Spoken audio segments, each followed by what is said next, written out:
Good morning, everyone. Thank you for joining us this morning for the Health for the World Grand Rounds. Today's Grand Round speaker is Dr. Michael Davis. He's coming to us from San Antonio, and he'll be talking about pediatric knee, a great talk that I have had the honor of hearing and being involved with before. Mike, briefly, Dr. Davis was our fellow at UCSD 5 years ago, and he is a fantastic radiologist par excellence. He is, if you've seen some of his works, he's actually a great up-and-coming medical illustrator, a great teacher rising rapidly through the ranks at his institution. And he's also a great friend with a great sense of humor, deadpan humor. Please feel free, type your questions. I'll be moderating. My name is Edward Smitterman, and please feel free to type your cute questions into the chat box, and we'll try to get through as many of them at the end of Dr. Davis's talk. And with that, please, Dr. Davis, look forward to hearing your talk. Thank you. All right, thank you for that very kind introduction, Dr. Smitterman. All right, I think I'll go ahead and share my screen here. And let's throw this up. All right, how's that look? Great. Perfect. All right, great. Well, I'd like to thank everyone for taking time this morning to listen in, or whatever time it is where you're listening. My name is Michael Davis from San Antonio, Texas. And I'd like to personally thank Health for the World for the great service they provide for everyone around the globe. And I really am honored by the opportunity to participate here. So my topic today is injuries and unique conditions of the pediatric knee. And as you can see from this summary slide, we'll be covering a fair amount of ground in this talk. So we'll start off by discussing some of the common anatomic variants that all radiologists should be familiar with. Then we'll move on to a few common benign lesions. We'll then discuss some injury patterns that are unique to the pediatric knee, followed by a discussion of the pediatric patellofemoral compartments and the extensor mechanism. So to start off here, let's talk about a few developmental variants. So here what we have is a couple of MR images from two different 14-year-old female patients who presented with knee pain. And what we can see here are focal areas of intense edema-like signal about the distal femoral physis on this coronal example, and also about the proximal tibial epiphysis on this sagittal example. And these are what has been described as focal periphyseal edema, or FOPE zones. So these occur in adolescence about the time of physeal closure, and they're really incompletely understood at this time. They're principally found around the knee, but they can be seen in other locations. I've seen them around the shoulder, for example. It's been speculated that during the process of physeal fusion, or this is the process that starts off with mineralized bridging forming across the physis and ending with complete replacement of the physis by bone and marrow, that there can be foci of tethering that develop. And as a result, there's some altered biomechanics at the areas where the physis is fusing. So in really active or athletic teens, it's speculated that these areas of tethering encounter abnormal stress, and this accounts for the abnormal signal seen on these fluid MR sequences, fluid-sensitive MR sequences. So these FOPE zones, it's been thought, may simply be an asymptomatic imaging manifestation of early physeal fusion. However, in the absence of any other findings on MRI, these may actually represent a source of pain. The good thing is that symptoms should resolve with physeal closure and maturation, and no additional imaging follow-up is typically recommended. All right, so for this next example, we're looking at axial fluid sensitive and T1 weighted images in a 17-year-old male. And what we're looking at here are focal T2 hyperintense and T1 intermediate signal abnormality at the posterior aspect of the distal femoral metaphysis. So these are areas of cortical signal and morphologic irregularity that are pretty common in this age group at the posterior aspect of the distal femoral metaphysis. These are usually an incidental finding in children and adolescents. And we're seeing these more and more often as the number of knee MRs performed on young patients increases. So the traditional term cortical desmoid, it's actually a bit of a misnomer because histologically these are not desmoid tumors. The term tug lesion, which is sometimes used, is probably more accurate, as this is the site of attachment of the medial head of the gastrocnemius and the aponeurosis of the adductor magnus. I'm talking about the posteromedial distal femoral metaphysis. Here's another example. This one is in a 12-year-old male, seen here on the sagittal plane, this area of T2 hyperintensity, a very similar appearance. Again, the pathogenesis of these lesions is also somewhat debated, but it is a benign and self-limited condition. And here's another example in an active 14-year-old male. And these do seem to be more common in active adolescents. And keep in mind, they can be associated with some degree of edema, even some periosteal enhancement and some sort of spiky periosteal reaction. So that is something that is allowed. There are many names for this entity, but looking at the recent literature, the term distal femoral cortical irregularity seems to be the most commonly accepted term as opposed to a cortical desmoid, but you'll still hear both. Here's a different slice from one of the patients that we just reviewed. And the finding highlighted by the arrows here, this is not a variant, but simply an expected normal developmental appearance, which is unique to adolescents. And that is this posterior distal femoral stripe. So this is an area of normal fibrovascular tissue that exists between the periosteum and the bone along the posterior portion of the distal femur. Now, this is a richly vascularized area and it does enhance, but the stripe will disappear with maturation. Keep in mind, you can also see it in the proximal tibia. So on the topic of distal femoral variations, here's another illustrative case in an 8-year-old male. And what we have here is AP radiographs and a sagittal fluid sensitive MR image. And what we see here is a lucent focus in the lateral femoral condyle on the radiograph. And on the fluid sensitive MR, we see an area of subchondral signal abnormality, however, with intact overlying cartilage. So what this represents is an area of normal developmental irregular ossification of the pre-ossification center of the distal femur. And this accounts for the area of T2 hyperintensity seen here in a different patient.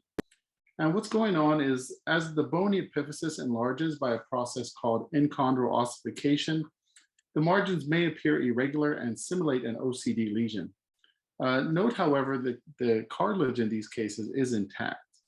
So to help distinguish between this normal developmental finding and an OCD lesion, some of the things that can help are 75% of the cases of OCD around the knee are at the posterolateral aspect of the femoral condyle and that of the medial femoral condyle, and that the osteochondral defects often present with overlying cartilage loss. So if you're not sure, MR is very helpful, and surrounding edema is usually present in the OCD lesion. Now, the patella is another area where we encounter developmental variations around the knee. One of these relatively common variations is the dorsal defect of the patella, seen here in an 18-year-old patient.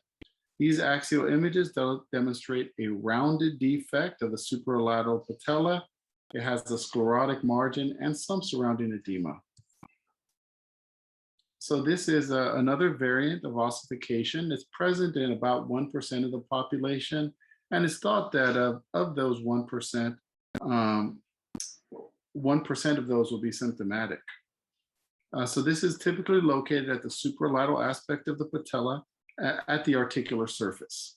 The overlying cartilage, again, is usually intact, but this can be a source of potential symptoms. The finding may be bilateral and usually heals spontaneously.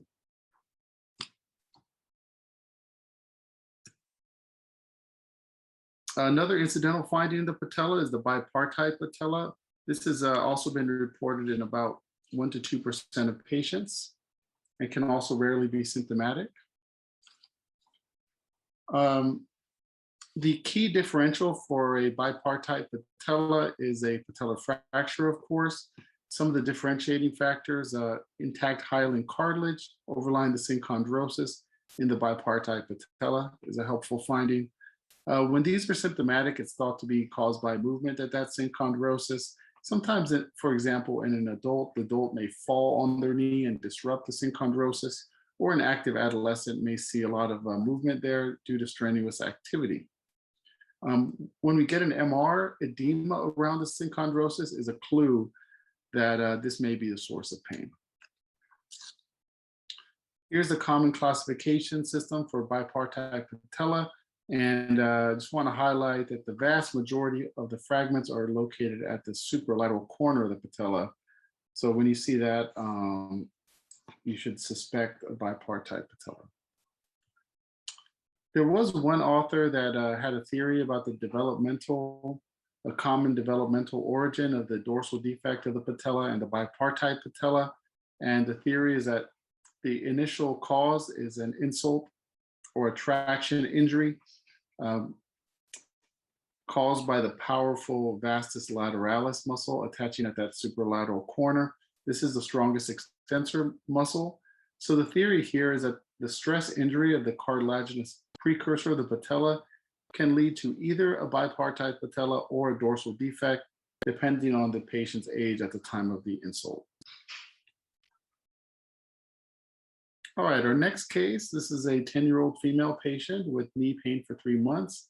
I think it's a little tricky to try to make a diagnosis on this image, but there is a somewhat abnormally widened appearance of the lateral joint space here. The patient went on to get an MRI and did in fact reveal a very nice example of a discoid meniscus.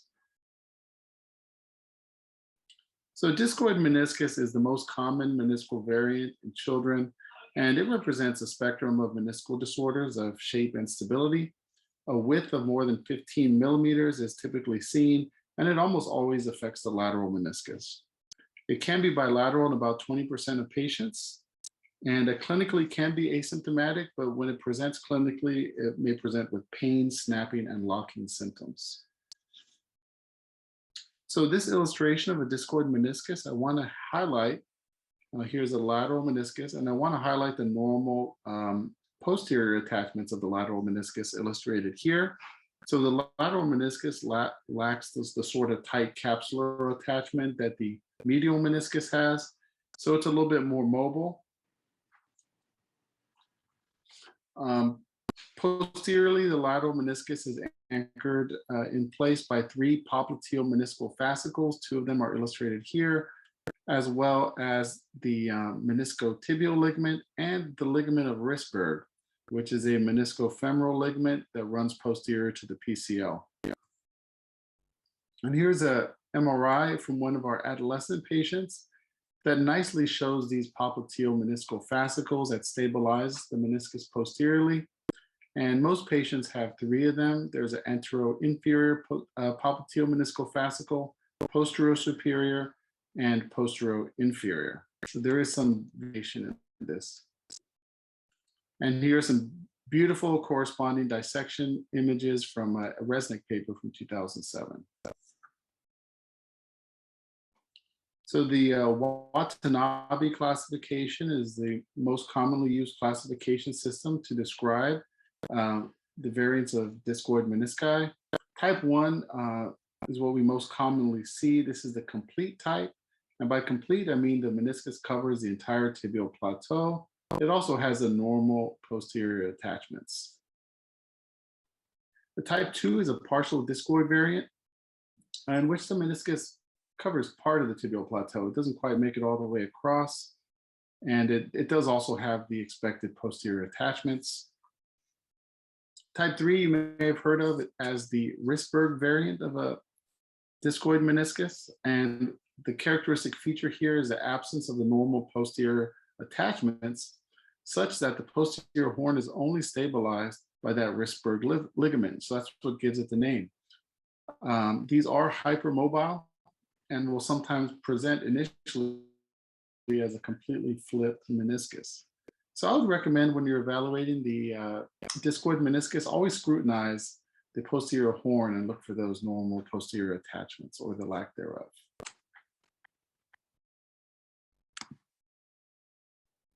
All right, here we go. So discoid menisci, they are prone to tearing. They have an abnormal thickness, suboptimal fiber architecture, as well as abnormal biomechanics and blood supply. And while any tear pattern is possible, the horizontal cleavage type tear is the most commonly seen. It's thought that repetitive microtrauma in conjunction with abnormal collagen fiber arrangement leads to a formation of this delaminating type tear of the central layer of the meniscus. And these tears will tend to propagate over time and fill in with joint fluid in a one-way valve type fashion. And sometimes this fluid leads to the formation of an intrameniscal cyst, as we see in this example here, or a parameniscal cyst. Now, there are a few signs on MRI that can alert us to instability of the pediatric discoid meniscus and things that we should communicate to the ordering physician. And one of these are surface abnormalities, which include denting, buckling, or folding, which indicate the loss of normal gliding of the meniscus on the condyles. This is like your rug in your office bunching up when you roll your office chair over it.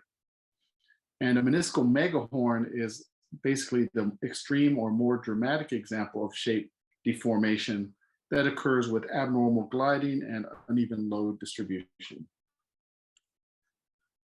Perimeniscal edema is a very important sign of meniscal instability and often heralds potentially flipping, and it's usually seen anteriorly. And finally, we can see the patient present with a completely anteriorly flipped discoid meniscus. You see no meniscal tissue back here. It's all folded here anteriorly. And this is particularly a risk with that Rissberg type variant or the discoid meniscus with a lack of normal posterior attachments. All right, so let's move on and talk about a few benign lesions of the knee that we should all recognize. Here's a first example. This is in a 16-year-old male patient. And what we can see here is a very large distal femoral lesion, which does demonstrate some reassuring characteristics. It's a cortically based lesion, well circumscribed. In this case, it's centrally lucent and has a sclerotic margin. And particularly here, over the course of 16 months, we see that it demonstrates some internal filling in. Here are the corresponding MR images obtained at a later date, and they demonstrate low signal both on T1 and T2 weighted images. So this was a nice example of a non-ossifying fibroma. The term fibrous cortical defect is often commonly used when they're less than 2 centimeters in size, and the term fibroxanthoma is also commonly used.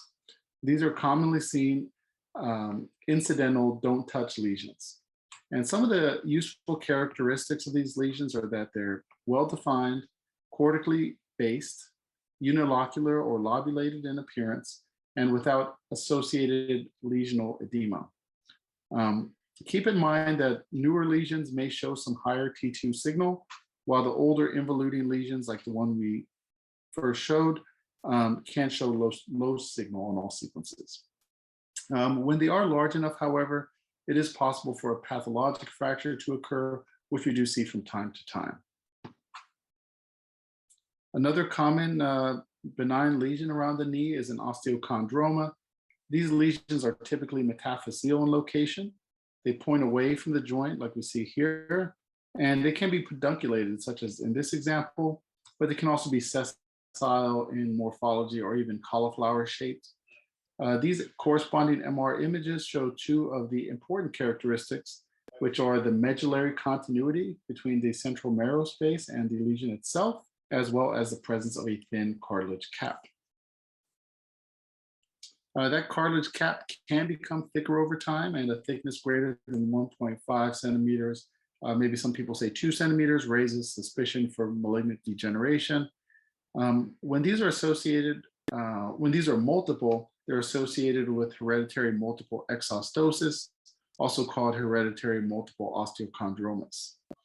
Now, some of the associated non-malignant complications that we should have on our checklist when we're evaluating these on MR include fracture of the lesion, the stalk can break, they can be traumatized, vascular compromise, think about the popliteal vessels can be compressed, a nerve impingement, or pseudobursa formation. That's on the checklist, basically.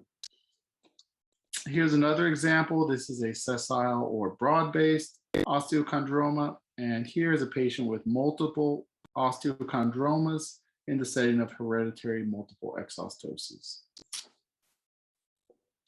And one last lesion I'll mention is osteoid osteoma, which we sometimes see in the proximal tibia or distal femur. This is a very painful neoplasm characterized by an osteoid-rich nidus surrounded by vascular connective tissue. These do typically present in the pediatric age range, and I've seen a patient as young as 2 years old with an osteoid osteoma. The classic presentation is severe pain that's worse at night and alleviated with NSAIDs. So here are CT and MR examples in 2 different pediatric patients. And as you can see here, CT really is ideal for evaluating that central nidus. In this MR example, we were fortunate to see the nidus clearly, and you can see just how extensive the surrounding edema is, not only in the marrow space, but also in the surrounding soft tissues. So much so that these sometimes come in with it's maybe an outside diagnosis of osteomyelitis or concern for infection. Now, the medical management with NSAIDs is possible, although this typically results in a lot of NSAIDs being administered over a long period of time. So they're typically definitively treated either with radiofrequency ablation under general anesthesia by your IR or MSK interventional service, or by surgery with an en bloc resection, which are both curative. All right, so we're going to move on and talk about a few important points with regards to pediatric knee injuries.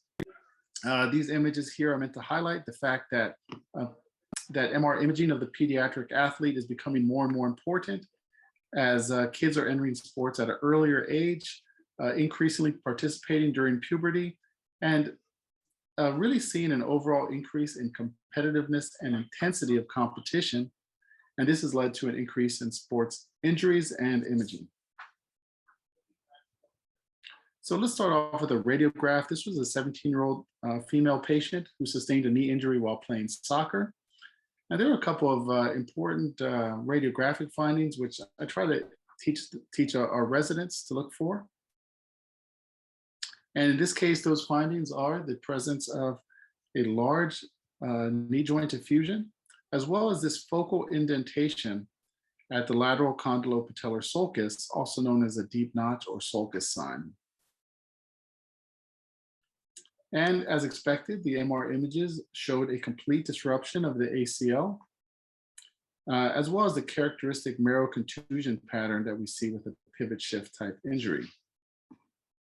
So this image illustrates the pivot shift mechanism. So in this terminology, pivot refers to the valgus stress applied to the knee, and shift refers to the anterior tibial translation with respect to the femur. And in this situation, the valgus rotation causes tensile stress of the medial ligaments, and the anterior translation of the tibia, along with external rotation of the femur, results in tearing of the ACL, as well as impaction of the femur against the posterior aspect of the tibial plateau, causing these characteristic areas of marrow contusion, as well as that lateral femoral condyle deep notch sign. Here's a case from a 12-year-old male with a similar mechanism of injury, also showing important findings on the initial radiographs. This is where you want to really sometimes use your magnifying tool. So in addition to the large effusion, we see here an avulsion of the tibial spine, both on the AP and lateral radiographs. But also, if you look even closer, there's a little avulsion fracture at the lateral aspect of the tibial plateau. This is your second injury, and is often associated with ligamentous injuries. So in this case, MR imaging did correlate the tibial spine avulsion at the insertion of the anterior cruciate ligament, as well as this little Sagan fracture. You can see that subtle cortical interruption here. This is where the radiographs help you be a better MR interpreter. You can really zone in on this area if you have the knowledge from the radiographs. See that subtle cortical interruption here at the attachment of the anterolateral ligament or mid-third lateral capsule. And one of the points I wanted to illustrate with these last two cases is that the pattern of injury of the pediatric knee does depend on the stage of development. So older adolescents have sports injury patterns that are very similar to adults, but younger skeletally immature patients may show a different pattern of injury. So in younger patients, the intercondylar eminence is incompletely ossified and is the weak point and more prone to failure than the ACL. So tibial spine avulsions are more common than disruptions of the ACL itself in patients that are approximately 12 years old and younger. So here's one more patient with a tibial spine avulsion, a little flake of bone here. And we see that disruption or elevation of the cortex on the MR. So this is an ACL equivalent injury.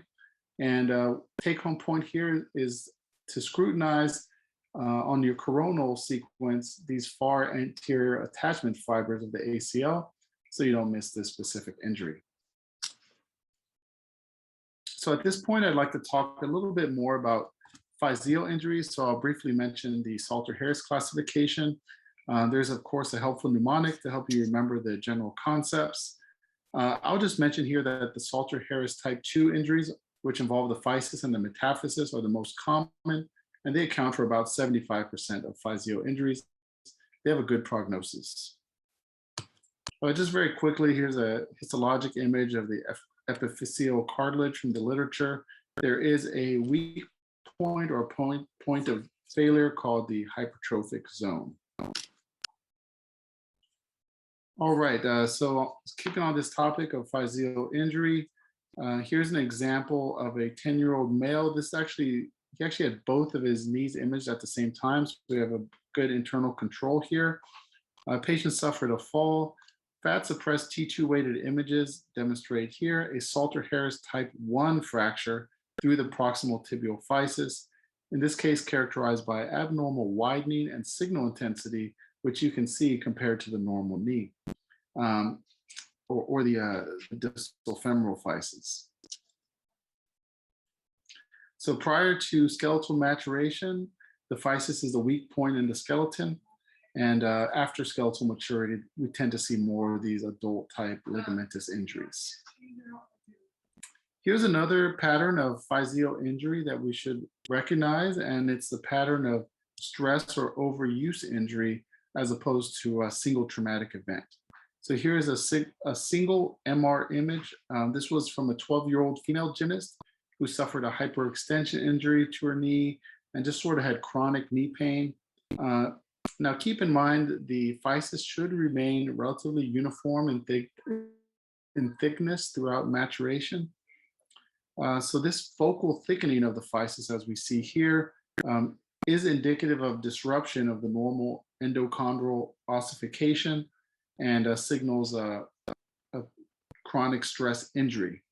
So with chronic stress, what we see here is that a broad band of physeal signal extends into the metaphysis. So this is different from your typical Salter-Harris type 1 injury in that the widening is very focal. And it is important for us to make this observation because this type of injury typically requires immobilization and rest to appropriately treat the patient. And here's another unique pattern of injury that we see in this age group. In this case, this was from an 11-year-old female patient who also had a Salter-Harris 2 fracture, not shown on these images. And this is an example of entrapped periosteum, which causes physeal widening. In this case, the proximal tibial periosteum has been stripped and has been flipped down and interposed into the physis, causing widening. And this is another pattern that's important to recognize because it can be a cause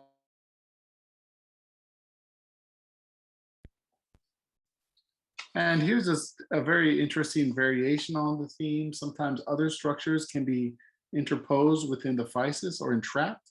And in this case, what we see is the distal end of the torn superficial medial collateral ligament that's been entrapped in this widened proximal tibial physis. So I've seen this a couple times, a very interesting injury pattern. So here's the next pattern of injury I'd like to discuss. This is from a 10-year-old male with chronic knee pain. And in this case, what we see is a fluid on these fluid-sensitive coronal images is an osteochondral lesion at the weight-bearing surface of the medial femoral condyle. And we see that fluid intensity break that goes all the way through the cartilage. So this is what's commonly referred to as osteochondritis dissecans, which is an injury of the subchondral bone plate, the articular cartilage, and the spherical bone plate, growth plate. The most common location around the knee is the central portion of the medial femoral condyle near the notch. A repetitive microtrauma is thought to be the most common etiology in children, although these can result from a single episode of trauma. Here's kind of a busy slide. I want to point out here that the stability of the OCD lesion is the most important determinant of whether this is going to heal on its own with conservative therapy or whether the patient will need surgeries.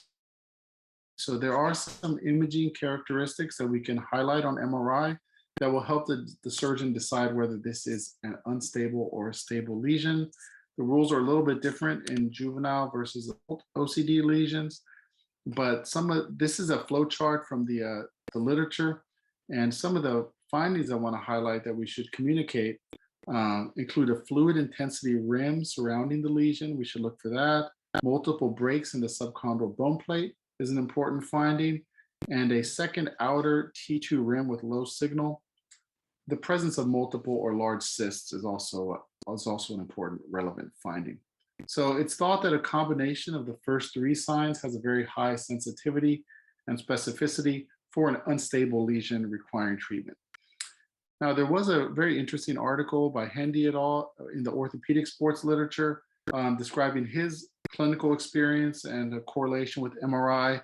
And the take home from that paper is that the MRI criteria for OCD instability does not always correlate with the necessity for surgery, but it's a helpful adjunct in managing patients when used in conjunction with all the clinical information, including the severity and duration of the patient's symptoms, their functional limitations, and the overall clinical examination. So we can't be too dogmatic about this, but we should keep in mind what the most salient things are to include in our report. Also keep in mind that some atypical locations, like the shoulders or the non-weight-bearing surface, can present as higher lesions arthroscopically than what we expect based on the MR images. So here are a couple of examples from our practice of clinically relevant findings. And these include a fluid intensity rim surrounding the OCD lesion. And here's a different patient that had multiple prominent cysts. Here's an example of a patient whose lesion progressed over time. And what we saw was a development of that fluid intensity rim and more perilesion edema developing over time.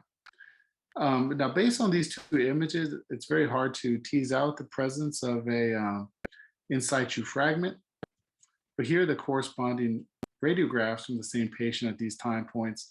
And we can also really nicely see over time the development of this in situ fragment. So a very complementary role of radiographs and MRI in managing these patients.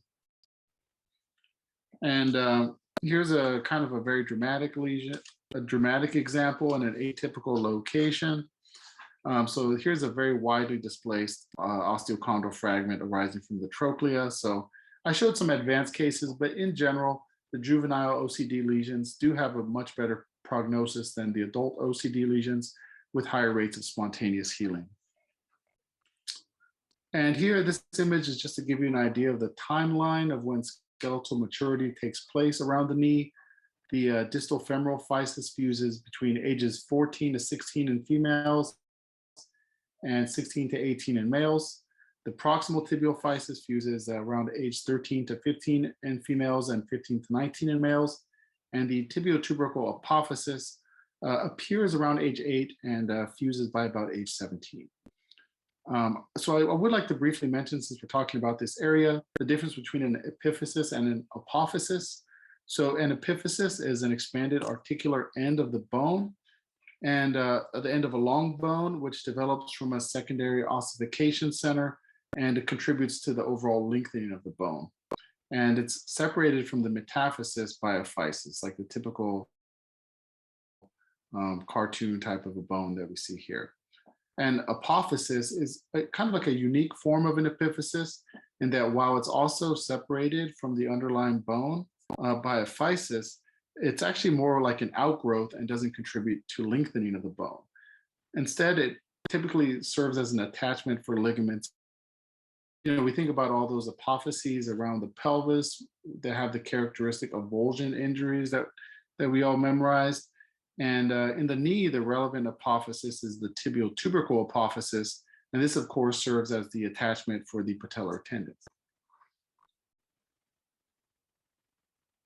So that brings us to this unique subset of apophyseal and epiphyseal injuries of the developing knee.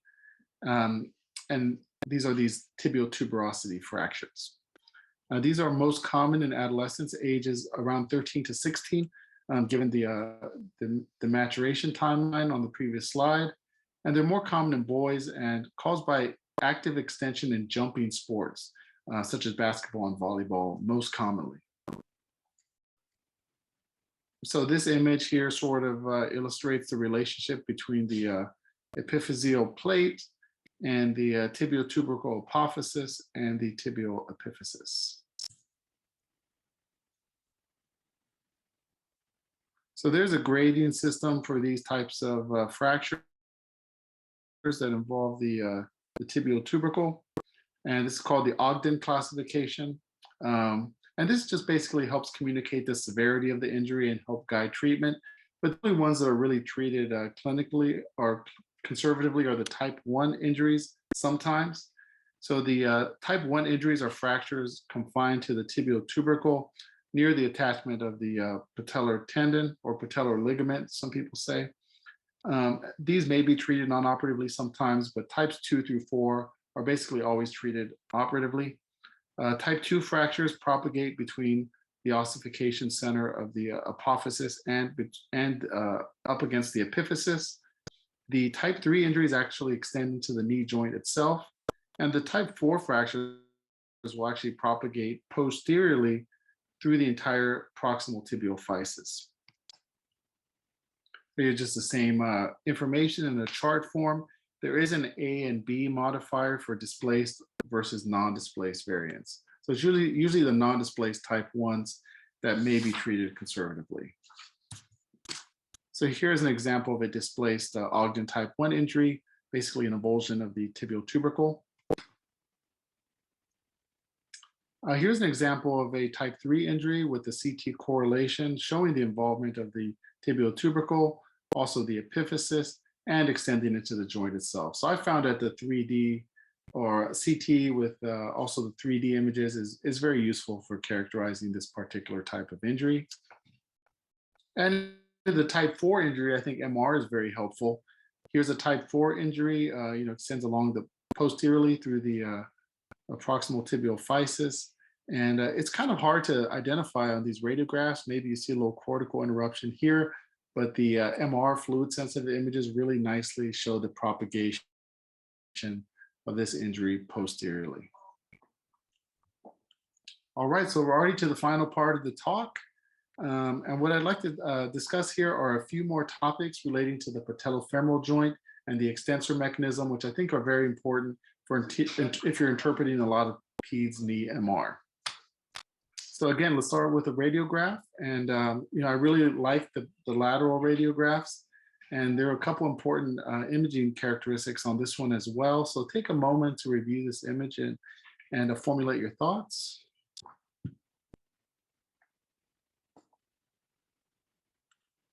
All right, so what we see here is this white line represents the the trochlear surface, and we see it intersecting the anterior extent of the lateral femoral condyle, giving us what's called the trochlear crossover sign. And in addition, there is a little tiny excrescence or spur at the top of the trochlea. Sometimes this can be a more prominent finding. And these two things point us to the diagnosis of trochlear dysplasia. When you look for these signs, you're going to see it quite often. For reference, here's a lateral radiograph of a normal knee. So here we see that white line again representing the floor of the trochlea, nicely paralleling the anterior surface of the femoral condyles. The distance between these two lines basically represents the trochlear depth. I will mention, however, that ideally you want your patient very nicely positioned here where the condyles overlap. As you get more obliquity, you start to lose a little bit of diagnostic confidence to make this particular observation. So David Dejour developed a 4-type classification system based on the lateral knee radiographs as well as the morphologic axial appearance on CT. So in addition to the crossover sign and the supratrochlear spur, there's something called the double contour sign. And we actually see this on the prior examination here, this extra white line right here.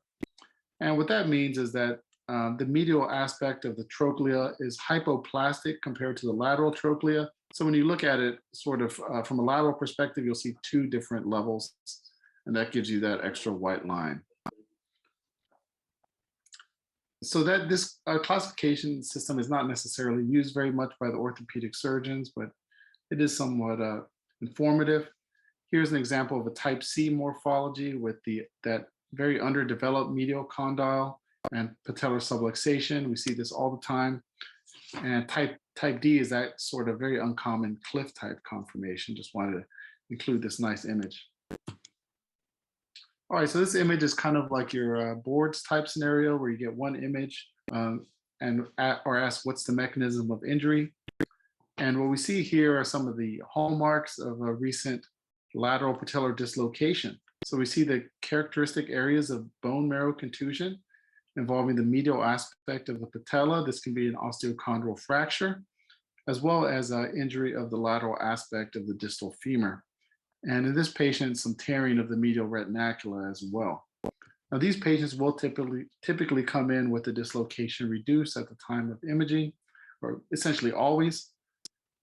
And I want to highlight some of the predisposing factors to lateral patellar dislocation. These include things like trochlear dysplasia, lateral patellar tilt, patella alta, and lateralized tibial tubercle, and a few others listed there. This is a very common presentation from our pediatric sports medicine referral base.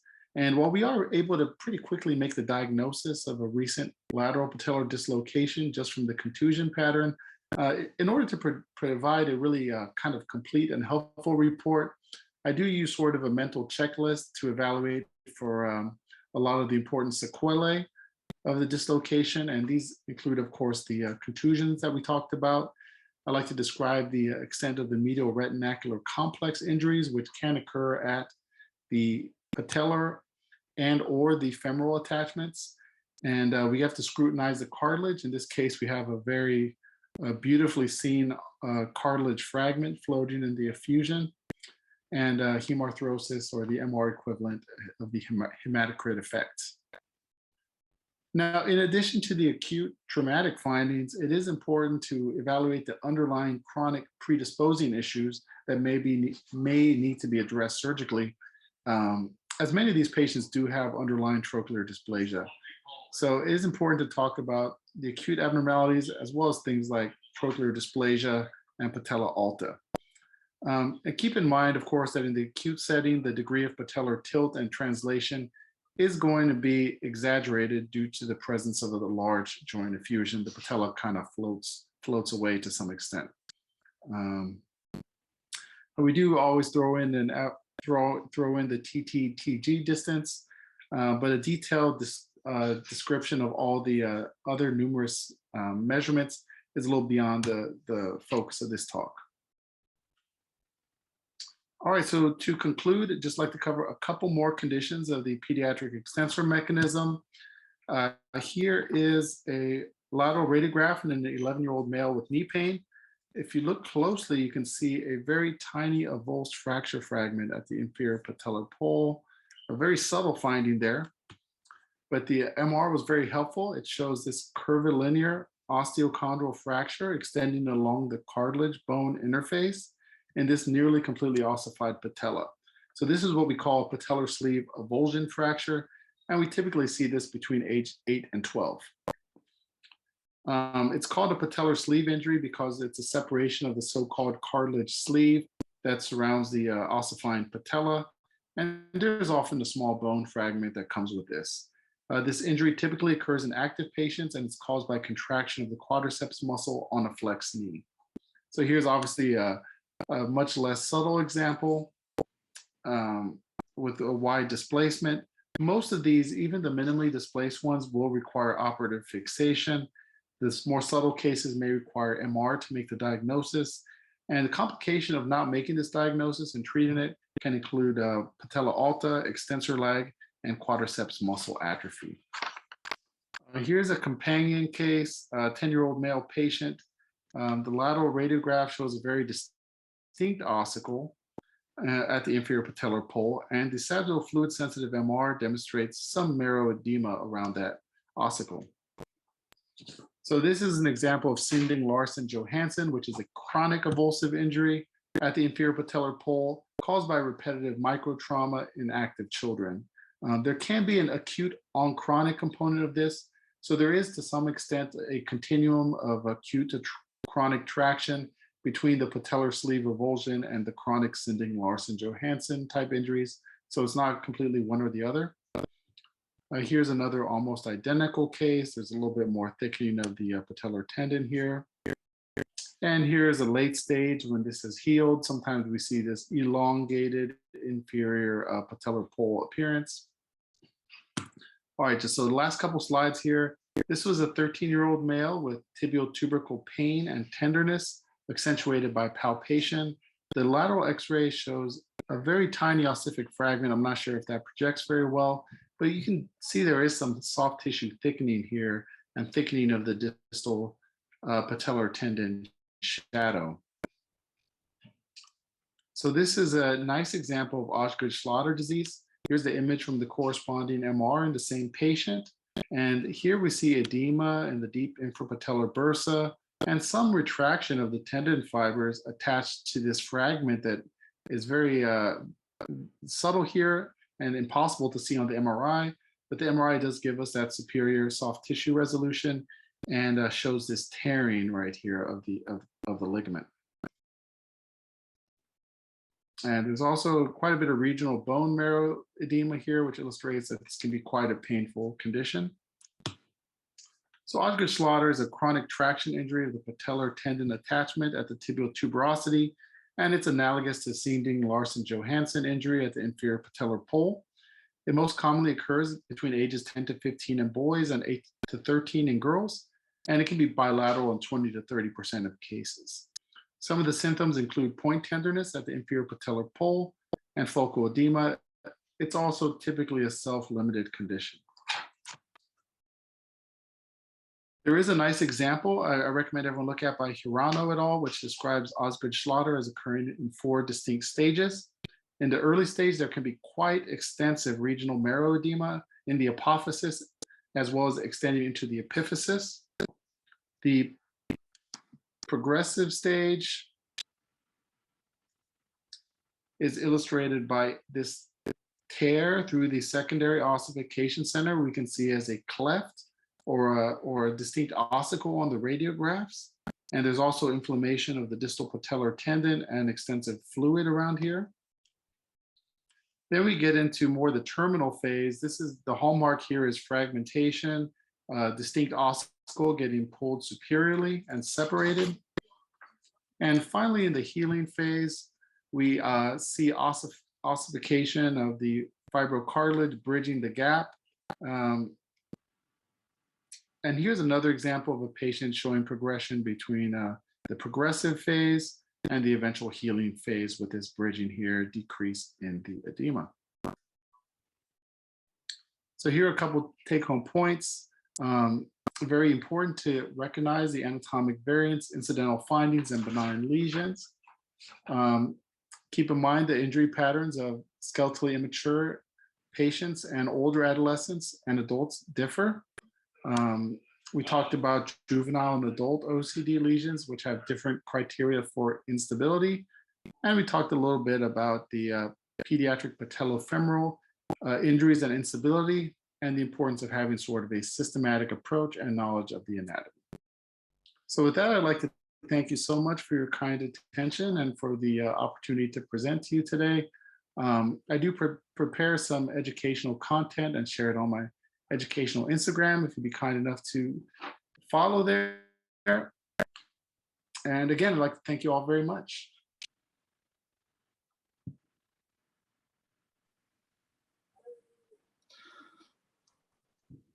Great talk. Thank you so much, Dr. Davis. You know, your illustrations, very thoughtful, very beautiful, and really helps to solidify understanding of anatomy and a lot of pathomechanisms. Really appreciate that. We do have a couple questions. Try to get to those for you. You kind of touched upon, the first question is, or both questions actually, from Dr. Agarwal.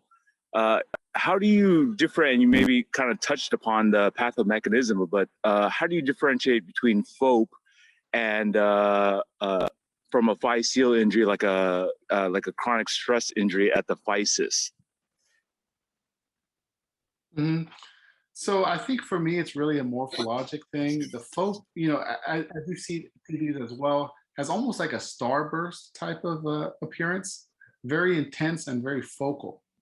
So whereas the injury of the acute Physeal injury is more extending along, it's more widening, diffuse of a finding, you know, and we have that chronic injury, which is kind of the ingrowth, but it looks very different from the FOPE, which has a very, very kind of pathognomonic appearance. I did see a case recently where we have a follow-up and you see the FOPE resolving, but I would just say it has a very characteristic appearance. And so I would just say, you know, if someone has a problem with that, I would say, you know, kind of look through the literature and look at a lot of cases, or they all have a. Second question from Dr. Agarwal, is there, can you see or differentiate between SLJ, Sinding-Larsen-Johansson syndrome or lesion from a bipartite patella with edema?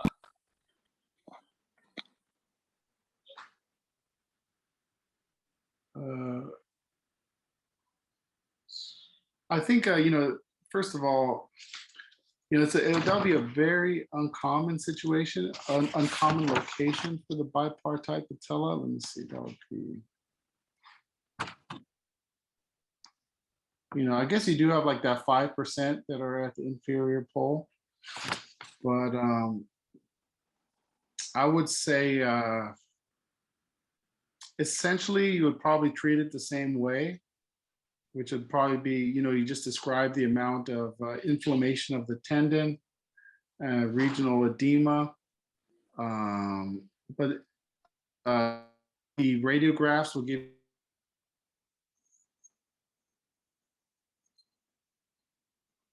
1,000 to 1 in terms of sending heart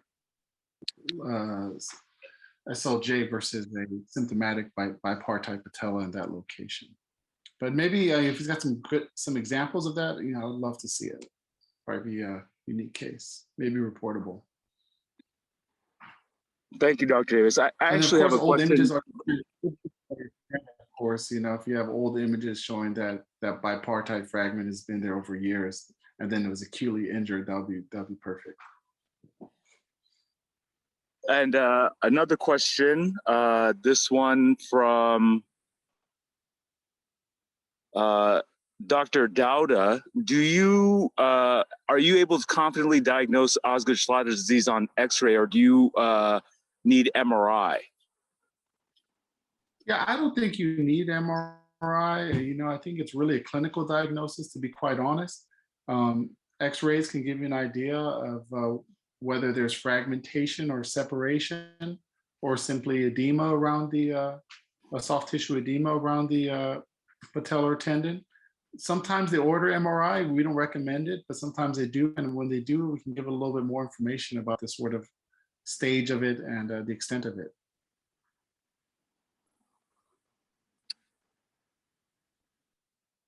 And I think that's the last question from our audience. And if you may, I have one question for you. You had mentioned briefly some measurements with patellofemoral instability.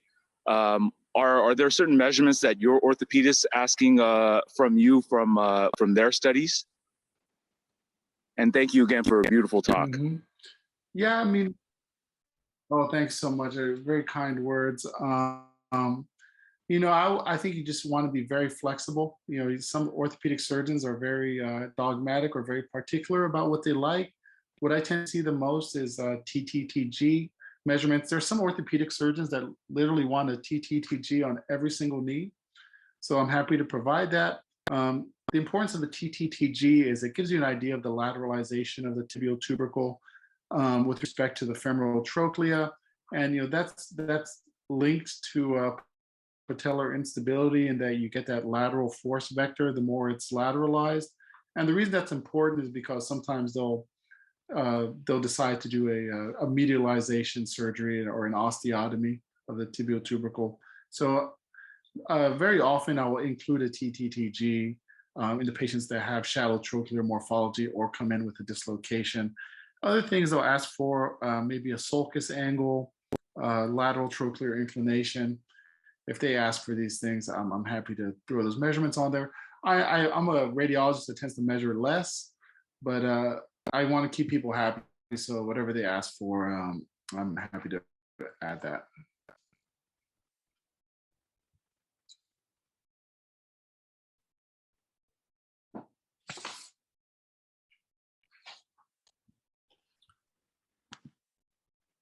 All right. Thank you so much, Dr. Davis. That was an excellent talk. We can conclude the webinar. Thank you. All right. Everyone have a great rest of your day.